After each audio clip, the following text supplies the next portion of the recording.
পটুয়াখালীর কলাপাড়ায় কুয়াকাটা সমুদ্র সৈকত থেকে প্রায় ১৭ কিলোমিটার দক্ষিণ পূর্বে সাগরের মাঝে জেগে উঠেছে পর্যটনের নতুন সম্ভাবনার চর। প্রশাসনের নাম দিয়েছে ভিক্টোরিয়া আইল্যান্ড। বর্ষা ৬ মাস পানিতে ডুবে থাকে এ চর, আর নভেম্বর মাস থেকে সাগরের বুকে মাথা উঁচু করে আইল্যান্ডটি জাগতে শুরু করে। জনবসতিহীন এই ২২২ একরের দ্বীপ জুড়ে রয়েছে লাল কাঁকড়া ও নানা প্রজাতির পরিযায়ী পাখির অভয় আশ্রম। আজ বৃহস্পতিবার এ চরে বৃক্ষরোপণ কর্মসূচি শুরু করেছে প্রশাসন। প্রথম দিনে ৮০০ বিভিন্ন প্রজাতির গাছের চারা রোপণ করা হয়। সেখানকার আরও খবর জানাতে আমাদের সাথে যুক্ত হচ্ছেন সহকর্মী মিলন কর্মকার রাজু।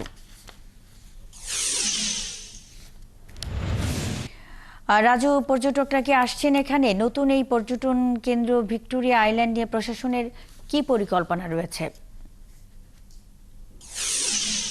এই চরটি মূলত ২০১৭ সালের ডিসেম্বরে মূলত এই চরটি প্রথম জেগে ওঠে। তখনকার এর পরিধি ছিল প্রায় ১ কিলোমিটার। আজ থেকে ৭ বছর আগের কথায়।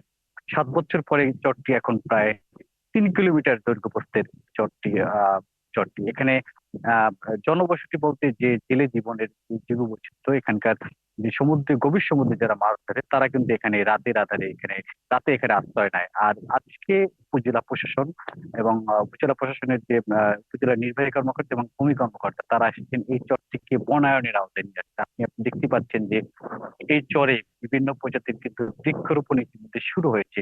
উপজেলা প্রশাসন এই চরটির নাম দিয়েছে ভিক্টোরিয়া আইল্যান্ড। প্রথম দফায় ৩টি প্রজাতির, যেগুলো আসলে দ্রুত বর্ধনশীল এবং সমুদ্রের যে নোনা পানিতে এই চরটি নোনা পানিতে গাছগুলো বেঁচে থাকে, যেমন গাছ কেয়া গাছ, ঝাউ গাছ এবং গোল গাছ। এই প্রজাতির গাছগুলো মূলত প্রথম দিনে আজকে রোপণ করা শুরু করছে। ইতিমধ্যে কিন্তু চরের বিস্তীর্ণ এলাকা জুড়ে রোপণ শুরু হয়েছে। আর আপনি যে বিষয়টি জানতে চেয়েছেন পর্যটকরা এই দ্বীপে আসছে কিনা, পর্যটকরা কিন্তু গত নভেম্বর থেকেই কিন্তু এই দ্বীপে আসতে শুরু করছে। আপনি জানেন যে কুয়াকাটা সৈকতে যারা ভ্রমণে আসে তাদের কাছে এখন এই চরটি একটি ভ্রমণের অন্যতম পর্যটনের স্পট। এখানে সকাল ৭টা থেকে শুরু করে সন্ধ্যা ৫টা পর্যন্ত কিন্তু এখানে সমুদ্র পথে প্রায় ৩০টি নৌযানের মাধ্যমে এখানকার যে ব্যবসায়ীরা তারা কিন্তু পর্যটকদের এখানে নিয়ে আসে।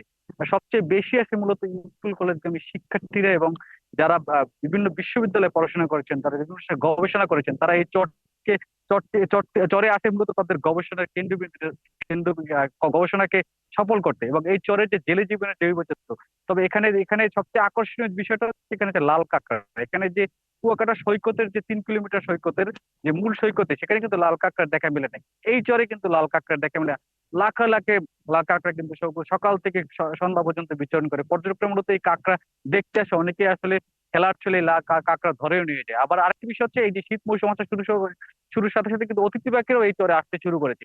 তো অতিথি পাখিদের যে অভয়াশ্রম করার জন্য কিন্তু উপজেলা প্রশাসন এখানে বনায়নের উদ্যোগ নিয়েছে। তবে এখানে সমস্যা রয়েছে, এখানে বিশুদ্ধ পানির সংকট রয়েছে, এখানে বিশ্রামের জায়গা নেই, এখানে টয়লেটের ব্যবস্থা নেই।